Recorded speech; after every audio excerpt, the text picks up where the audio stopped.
కొలిచెడి వనితల కొంగులలో బంగారము నింపు అష్టలక్ష్ముల రూపున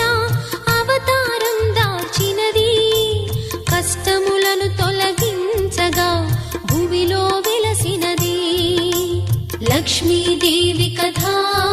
శ్రీ లక్ష్మీదేవి కథా లక్ష్మీదేవి కథా